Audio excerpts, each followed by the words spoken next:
My mom let her abusive boyfriend ruin our childhood and lost custody because of it. Now, 5 years later, she wants us to do family therapy together so we can heal and be a family again. Posted by you/Pure Clown Energy. Hello all, I, 23F, am in a bit of a pickle, and currently, the majority of my family is against me. My mother, 41F, has 6 kids in total, myself, my sisters, 22F, 19F, 17F, 16F, and my brother, 23M.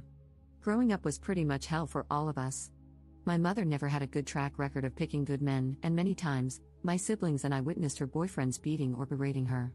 Her second boyfriend would often hit us when we were younger as well. There's a lot more to it, but then this post would be very long. However, about 5 years ago, my mother lost custody of my 3 younger sisters due to SA from her most recent ex-boyfriend. We didn't want our sisters in foster care, so my brother and I begged our grandmother to take them in until we could come up with a plan or take custody ourselves. Dramatic, I know, but in my eyes, it has always been my siblings and me against the world. My grandmother, the saint she is, took my sisters in and told my brother and me not to worry about getting custody because we should be focusing on our lives in college. While we were hesitant at first, we decided to head off to college to build up some stability. I ended up dropping out of college because I couldn't afford the tuition, but my brother graduated last year. My sisters have been happy living with my grandmother, and she loves having them around. She always says she gets to see her grandbabies every day, and it's a blessing. They are comfortable living with her, and my grandmother has no plans to stop caring for them. Now, back to my mom. When she lost custody, my siblings, my grandmother, and I all went no contact with her. About 2 months ago, my mother emailed me, saying she wanted to reconnect and do family therapy.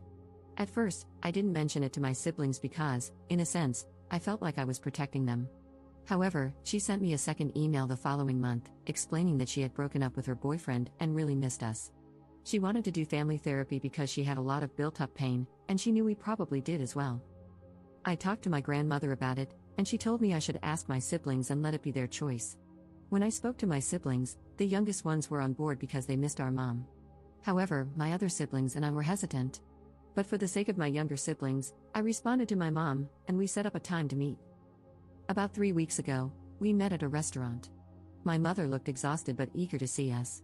I declined a hug because I wasn't comfortable with it, and my mother looked pissed. As we caught up, she asked if my younger siblings would consider coming back home and if she could regain custody. My younger siblings seemed unsure, and I could tell they were uncomfortable. I tried to change the subject, but my mom brought it back up. She kept talking about how we could be a family again now that we were older and how she wanted to rebuild what was broken. The rest of the meeting became a blur for me because I mentally checked out.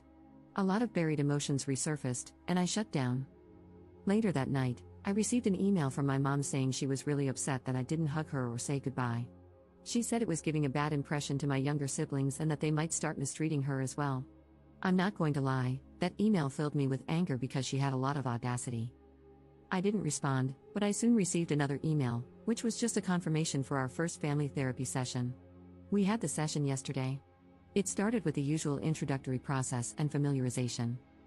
Later in the session, my mom kept going on about how she did everything she could to protect us, etc.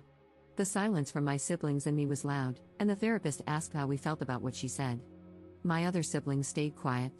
I wasn't planning on speaking either, but then my mom said something that made me snap.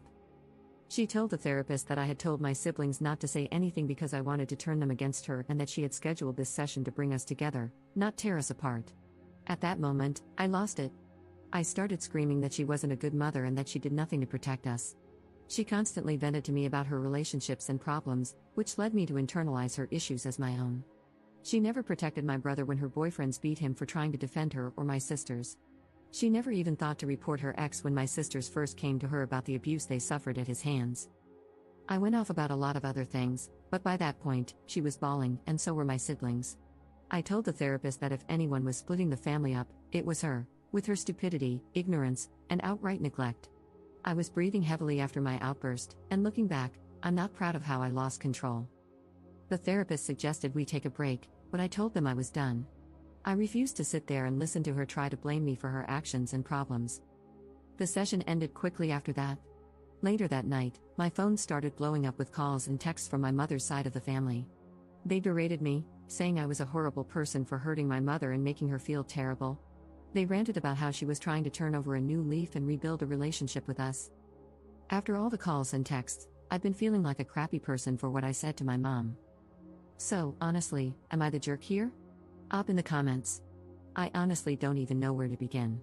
I'm crying because the support has been extremely overwhelming, and for once, I feel heard and seen, outside of my grandmother, of course. I truly appreciate the support. I have tried to read all the comments, but they keep rolling in. Again, thank you guys so much. I will add some context since I didn't elaborate much before because I didn't want to type a novel and make anyone read so much. My grandmother, she is my mom's mom.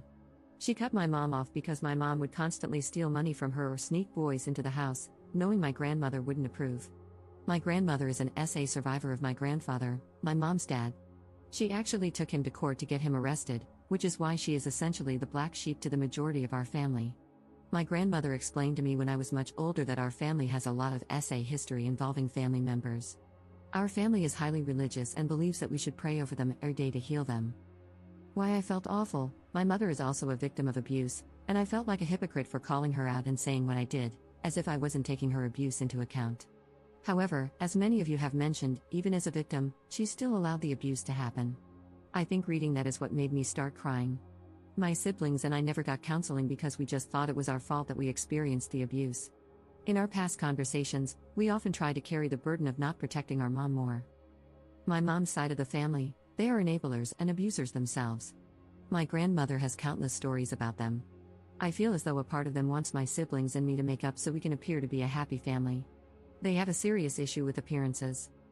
My siblings, my brother is the real star of the show, honestly. Before we even made it to the first session, he told my youngest sister that our mom would probably say a lot of things, but if she wasn't ready to talk or if she wanted solo therapy, he would pay for it in full. After the session, she decided to go for it because she has a lot of complicated feelings about our mom. My other sisters are still emotionally distraught. They thanked me for speaking the truth and saying what needed to be said. They said they couldn't say anything because they didn't know how to word it. Like me, they didn't want to be cruel. I truly appreciate all of the comments and the reassurance.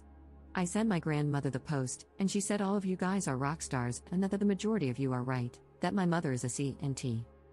If you guys have any more questions, please feel free to ask.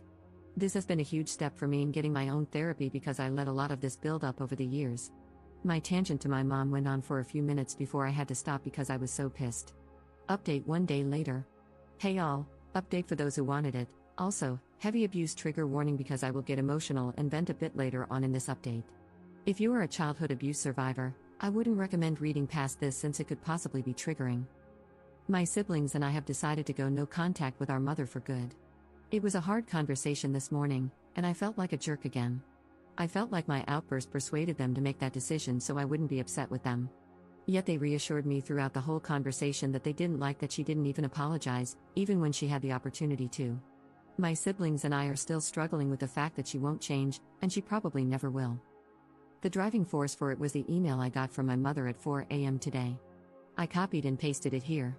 Dear Juju, my nickname when I was younger, I am truly hurt and devastated that you went public with a private matter. Your Auntie May showed me your Reddit post, and yet you continue to try to villainize me. I was going to explain myself further in therapy, but I'm in a new relationship now with a very loving man. He was the main one who encouraged me to extend an olive branch to you all. I was going to surprise you and your siblings in therapy. However, you ruined it. I stayed my distance from you all because, after losing your sisters, it made me realize I couldn't even look at myself in the mirror anymore. It made me realize how much of a worthless piece of crap I was. You calling me a worthless WHRE of a mother was uncalled for. In those relationships, I couldn't just simply walk away. Where would I have gone? What about you guys? Do you not think it ate me up inside every time you cried? Every time I did try to protect you guys, only to get the crap beaten out of me? Being knocked out cold and not knowing if you were safe or not? Did any of that not matter to you?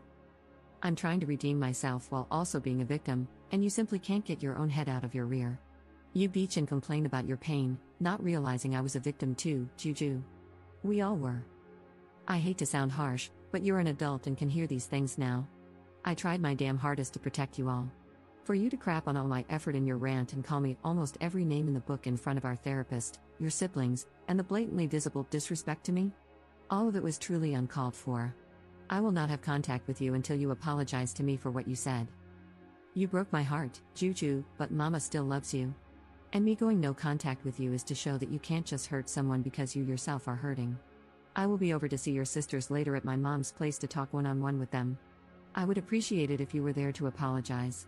But if you will not, then I highly ask that you not be there. The email really crushed me. I completely understand that she was a victim as well. Like I also mentioned to a kind Redditor who messaged me last night, she did provide what she could. Yet there were many moments we either went hungry or without some necessities. One of my most embarrassing moments was asking strangers on the street for money so my sisters and I could get pads and tampons. My mom's third boyfriend threw ours out because he didn't believe in periods. That whole ordeal, among others, was so damn humiliating. I got a mixture of anger and sadness when she said she tried her hardest to protect us.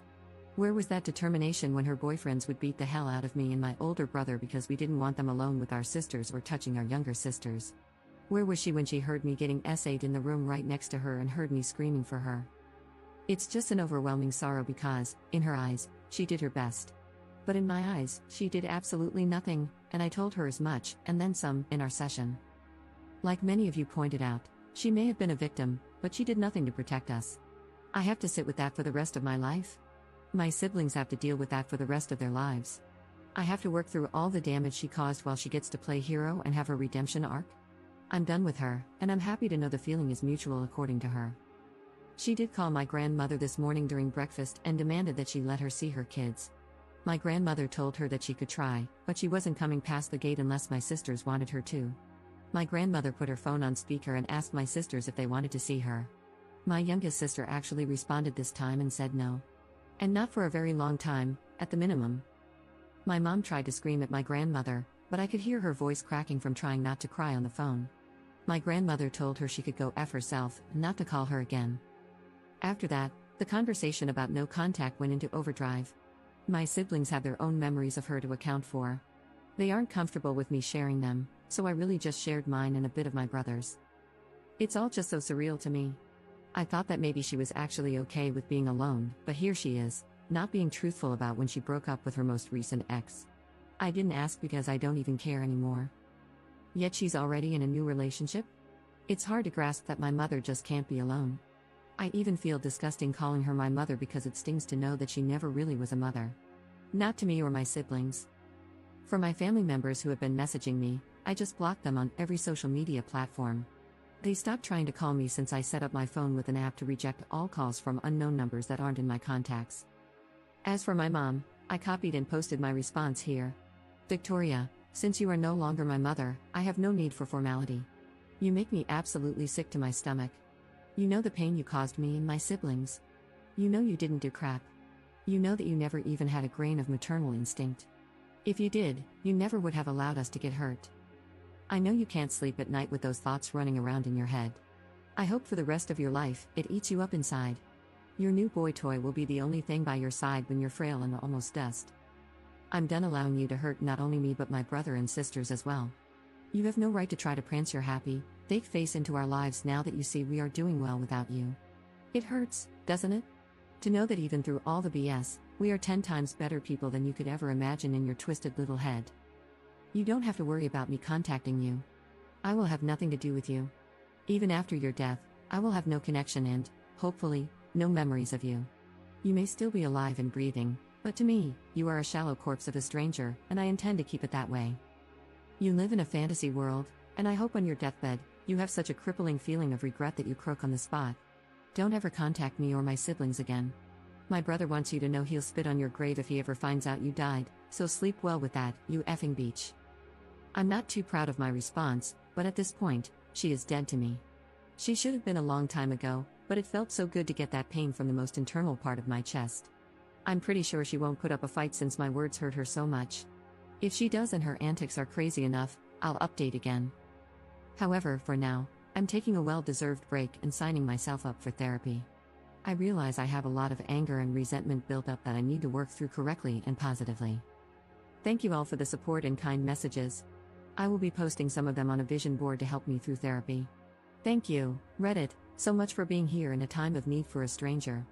Love you all.